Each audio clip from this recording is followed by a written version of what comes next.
Hello, my name is Mildred T. I'm the host and life coach of Let's Be Real About It. It's a talk show, and this show is where we can be true and we can be real about life issues. We can speak about the traumatic and devastating things that have occurred in our lives or that may be occurring right now at this present time. We will talk with people from all races, all cultures, all religions, all nationalities, because hurt, pain, devastation, and traumatic experience has the ability to affect us all. It doesn't care. It crosses boundaries. It has no respect to person. So nobody is exempt from it. So it's time that we face the truth. It's time that we be real about the truth. It's time that we face life and stop passing the buck, as it say, or the buck, as it say. It's time to stop pointing the finger. It's time to be real. It's time to be real about what's happening in your life. It's time to be real about the issues in your life, because I know you, like me, want to be delivered and want to be set free and healed. And this is your opportunity. So let's be real about life. Let's be real about what's happening in your life. Let's be real about the life situations. God bless.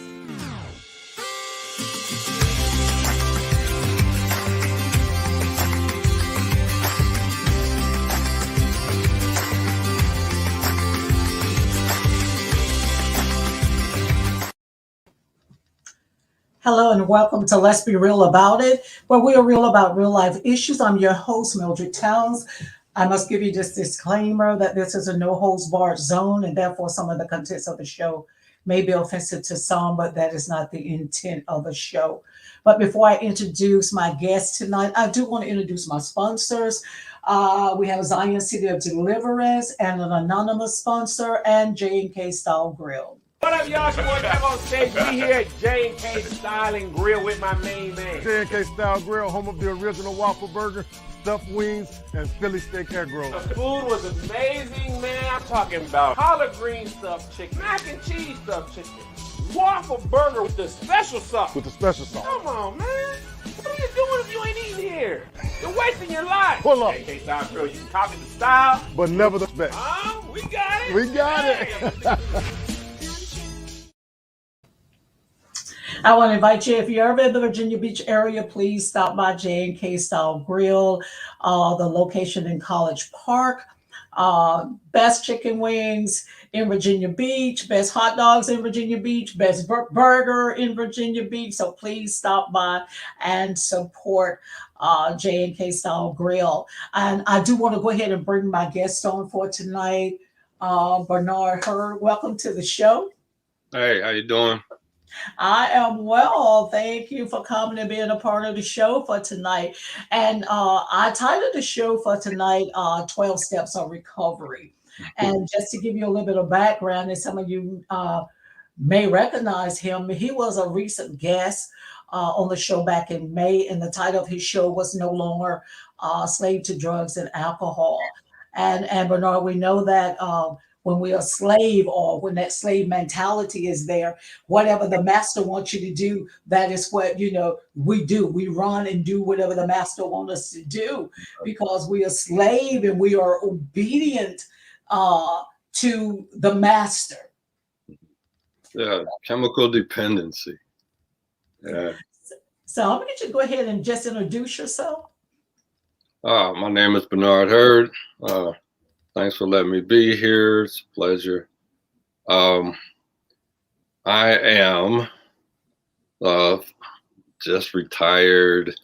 Happy about that. I'm a dad, and I am an addict. I'm an addict. I'm an alcoholic.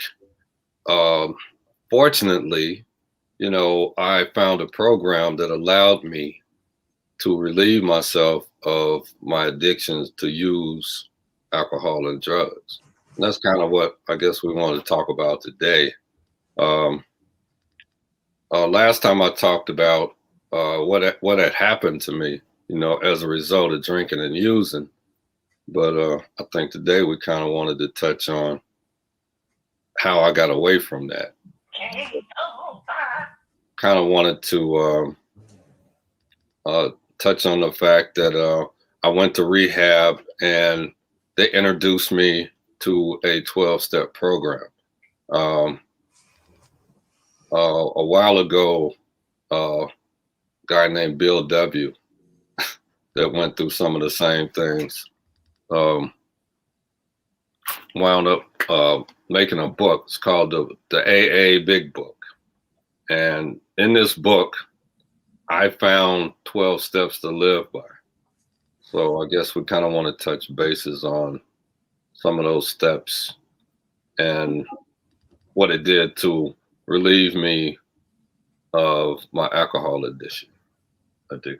So. Okay. Well, AA had its beginnings in 1935 in Akron, Ohio. Between Bill and Dr. Bob. Bill was a New York stockbroker, and Dr. Bob was a surgeon. But the thing about both of them, they had been hopeless alcoholics. So that lets you know that it has no respect to person. Here you got a stockbroker, and here you got a surgeon, but they was both alcoholics and labeled as hopeless. You know, it doesn't have boundaries. It doesn't have, and not one of us is exempt from an addiction, regardless of what that addiction may be. Alcoholic Anonymous has more than 2 million members in over 150 countries. So that just lets you know from Bill and from Dr. Smith, in starting AA, just how many people, you know, over 2 million people, that's a lot of people with an addiction that have, let's say, has been addicted. You know, they're in recovery. Right. So in 150 countries, that speaks volumes, you know, just right there. So what do you think? Yeah. One of the things about this addiction is our failure to be honest about it when we realize that we have no power over it. You know, for most of us, you know, drinking and drugs, you know, some of us it starts out as recreational, a fun thing. And it turns into a nightmare, you know, kind of like it did for me, you know. But there is a way out, you know. Later on in life, I found out, you know, and I pursued it with everything I had, and it worked for me. In the big book of Alcoholics Anonymous, it explains all of the things that an alcoholic may be going through. It also explains, you know, in the book it says, rarely have we, rarely does a person fail who follows this path. So in the book it explains that these 12 steps, if you follow them thoroughly, more than likely it'll work for you, you know. So I think it worked for me. The first time it didn't because I didn't follow it thoroughly. You know, I did half of it, and in the book it tells you that half measures avail you nothing. You know, you can do half of it, but you're gonna get half of the results. You know, if you put in the work, these 12 steps will work for you, and almost anything that you don't like in your addiction. You can be addicted to many things. It doesn't even have to be alcohol and drugs. You know? That's true, because it says, and something that I was looking at, it says a 12-step program that Bill Wilson developed has been successfully adopted to assist the suffering from many other types of addictive or self-destructive behaviors. Says, and father, many other recovering organizations such as Narcotic Anonymous, Overeaters Anonymous, Sexaholic Anonymous, Gamblers Anonymous, Debtors Anonymous, Smokers Anonymous, Workaholic Anonymous. So it goes into a whole broad, I guess what you want to say, concept of who can become a part of this program, because AA isn't just for alcoholics. And you know, with the list that I just read off is for me. I went through the 12-step program. Like you say, you went through the 12-step program the first time you failed. You went back through it again. And hey, Deborah Harris, hey, you said that right. It only works if you work it. It works if you work it. Yes. Oh, Emotional Anonymous as well. Yes, girl. That too. And so you went through the program. Later on in 1992, you went through the second program, and it worked for you, the 12 steps. You got off drugs, you got off alcohol, and you got off cigarettes. So, you know, and I think you briefly talked about that. So talk about that again. And how did the 12-step program, what did it all involve for you, just briefly? Well, first of all, it involves your willingness. You know, if you want this program to work, you got to be willing to do it. You know, it can't be because, you know, you might lose your job, or the wife is mad at you, or you can't see your kids, or you keep going in and out of jail, you know, or you're feeling sorry for yourself today. You know, if you want to do that, you know, you got to do it like with everything you got, you know, you got to want your soul back. I wanted my soul back. I didn't want anything else back. It wasn't about money, jobs, none of that stuff. You know, I was willing to give all of that up just to get my soul back. So when I went in there 100%. And I think that's why it's been working for me all these years. They asked me what was I willing to do, you know, to stay clean. And I told them I was willing to do whatever it took. You know, when I was in rehab, I was sitting there and I was looking at the sidewalk.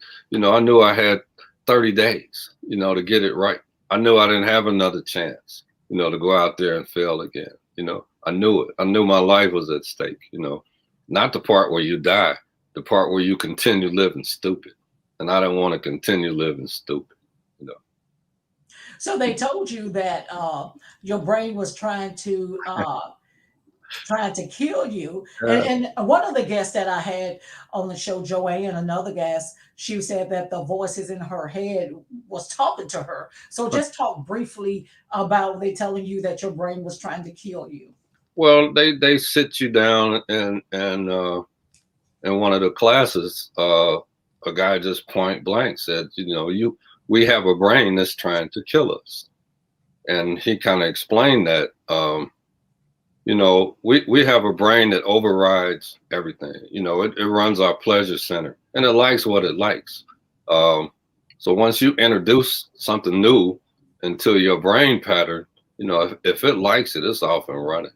And it's going to nag you until you do it. You know, it doesn't matter if it's safe or if you're in love, it blocks all of that, you know, and it just wants what it wants. It doesn't matter about your safety and all the things that make sense, because it doesn't make sense, because you're now chemically dependent. So knowing that, you know, once you realize it and maybe look at it that way, you got to realize, you know, they got a triangle, you know, and each point, you know, mind, body, and spirit. So you got to have a balance of all three. So, you know, you can lose it right there, but you know, your spirit can override that, but you got to build your spirit up. Your spirit got to be coming from a place that gave you the spirit in the first place. It can't be the spirit from a bottle. You know what I mean? And a lot of alcoholics, their spirit is in the bottom of a bottle. You know, our spirit comes from God. We got it from day one. So this is the spirit that you got to work on to override that other spirit, or at least that's what I try to do.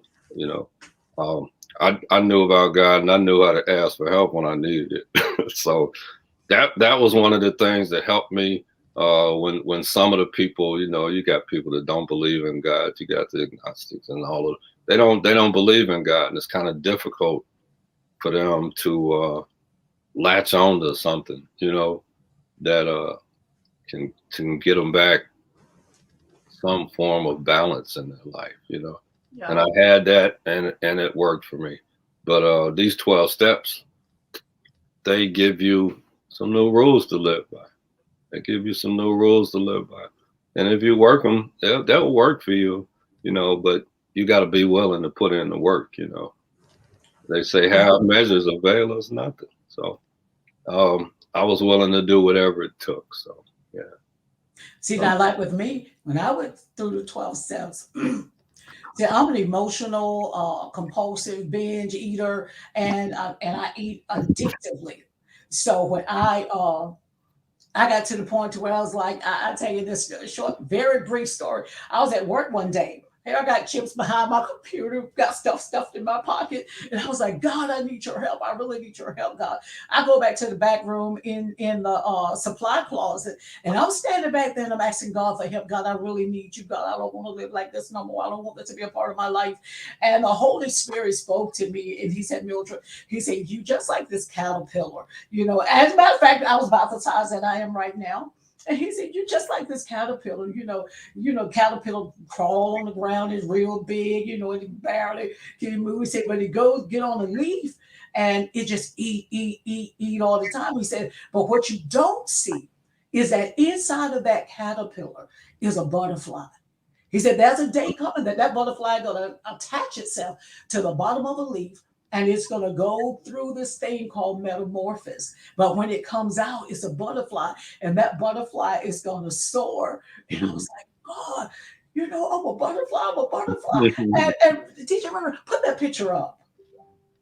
This is when I came out of that cocoon. That's what I looked like. I went from this to this. This was the butterfly that he said was inside of me. But the first thing that I had to do was come to realize, get into those rooms. So I started in this 12-step program, and this is the result of the 12-step program. Well, thank you, DJ Run. Well, let me tell you what happened with that, because I relapsed, started going through life. Life showed up, but as they say in the rooms, that's not a reason, to relapse. So what that does, it brings you back to chapter 5 of AA in how it works, because he said, rarely have we seen a person fail who has thoroughly followed our program. Those who do not recover are people who cannot or will not completely give themselves to this simple program. He said it's a simple program. Bill said it's a simple program, but you just got to give yourself completely to it. Yeah.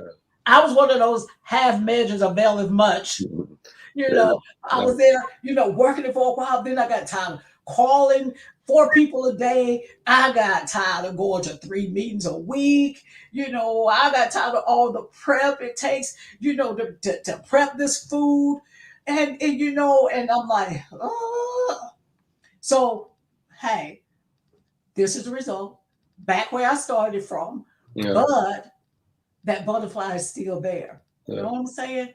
That butterfly is still present. That beautiful soaring butterfly is still there. So she just waiting to that opportunity. You see that girl? She just waiting. Y'all see that girl? She just waiting to that opportunity, because it's coming back. It's coming back. And he said, those who are incapable of being honest with themselves. So that's the next thing. You got to be honest with yourself. I'm sitting here tonight being honest about myself and about my failure and about my relapse, because I just got to pick it back up and get back working. So you know what I'm saying? Yeah. So talk about that. Well, yeah, the honesty thing. Most of us have trouble being honest. A lot of people have trouble being honest with anyone, let alone themselves. Which is actually the first step. We admitted that we were powerless, over drugs and alcohol, and that our life had become unmanageable. And that's That's the first step, you know, getting honest with yourself, you know, and admitting that you actually have a problem. You know, there ain't nothing wrong with me. I can handle it. I can take it. You know, just one more drink won't hurt, and it does. You know, just one more hit before I go home. You know, and it wind up 3 days instead of 20 minutes. You know, just not being honest with yourself. In this program, it's vital that you get honest with yourself. So, you know, that's the first step right there. We admitted that we were powerless over alcohol, that our lives have become unmanageable. So once you admit that, that's the first step. Just admitting that you got a problem. You know, that's the first step, which is that's gonna put you on your way. If you can walk in them rooms and sit down and say that, you know. If you can go to one AA meeting, you know, they told me like, okay, you got to get a sponsor. I was like, oh my God, I hate people, you know. But I had to go walk up to a guy. I had to sit in a room. I had to walk up to a guy that had what I wanted, you know.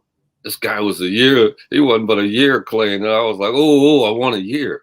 If I could just get 1 year, you know. So I walked up to him, would you be my sponsor? And he was like, oh yeah, sure, come on, go with me. So we hooked up, we did some coffee, you know. I stayed on the west side of LA where all the coffee shops were, all the AA people were, you know, and he said, I need you to do 30 meetings in 30 days. And I was like, okay. And I lived in those meetings, you know, and yeah, I was honest about wanting to get clean, you know, and whatever they asked me to do, I did it. You know, my willingness was there, you know, because I didn't want to go back to where I was, you know. I don't want to go back to where I was.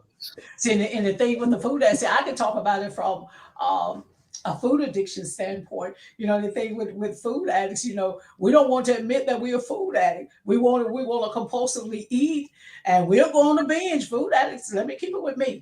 Let me keep it with me. As they tell you in the rooms, keep it with yourself, keep it on yourself. You're going to binge. You may go on, you know, you may put something in your mouth, and when that brain get a hold of that taste, you may want that thing every day. And it may take you a month of eating that thing every day to get over it. Yeah, your brain likes what it likes. It likes what it likes. And when it wanted, I don't care what it is. When it wanted then. And you may say, you know, food addicts always starting to diet, always.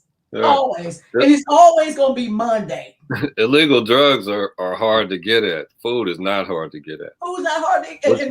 Which makes it twice as hard, you know. Well, you say, well, you got to eat. Yeah, you have to eat, but you don't have to eat what you eat. Right.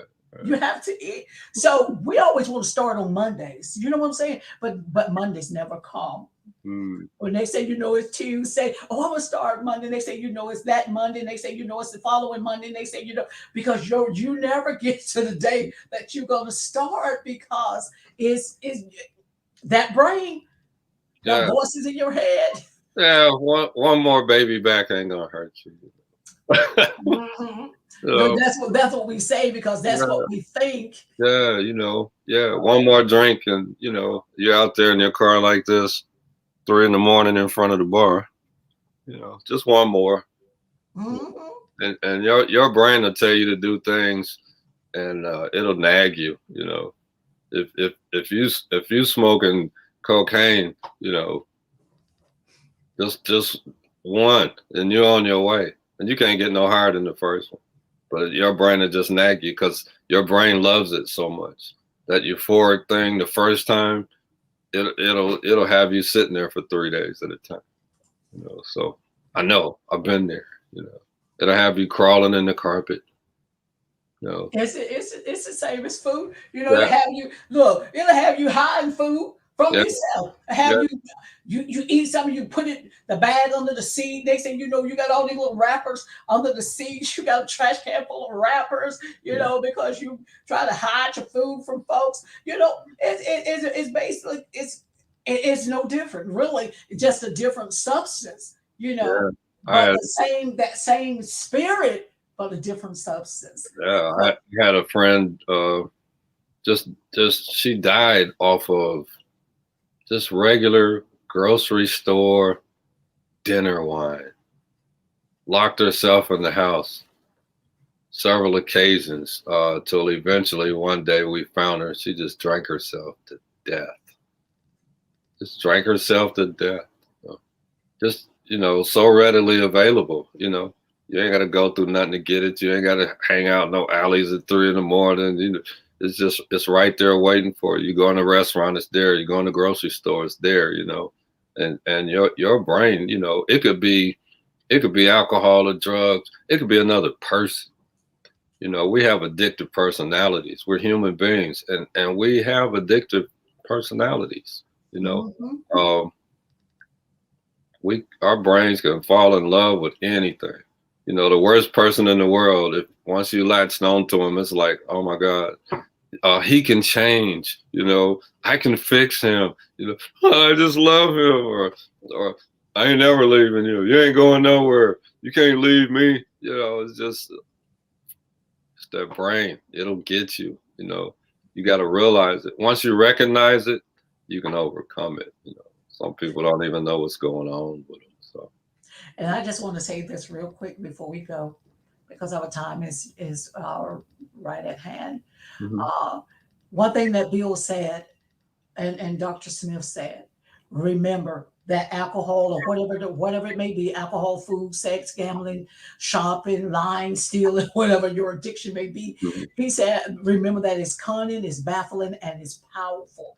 And without help, it is too much for us. Too much. Unless we get that help, can't do it by yourself. You can't do it by yourself. No.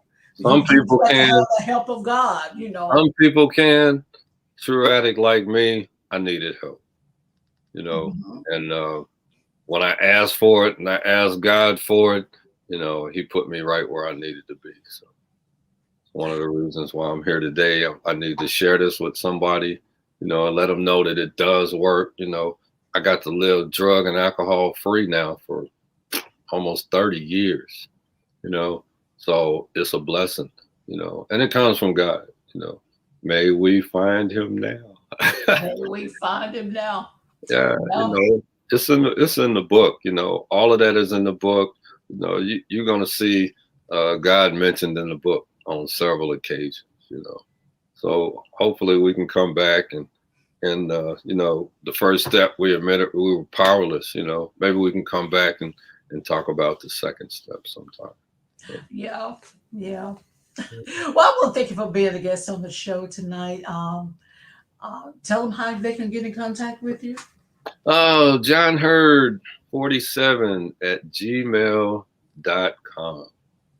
So and I do want you all to tune in next week for the round table of Let's Be Real About It, and also order my book, Truth, My Closet Secrets Revealed, and hear my crazy life story, as well as my brochure, Hear Me or Cry from the Wound.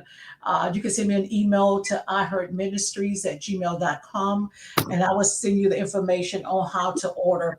And also subscribe to my YouTube channel, I Heard Ministries, Saturday 4.22, Guest Towns.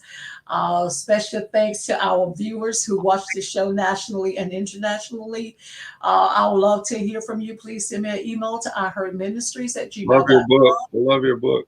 Thank you. To let me know if the show has been a blessing to you. So until next week, may the peace of God reign, rule, and abide in your hearts. I'm Mildred T. Thank you for watching.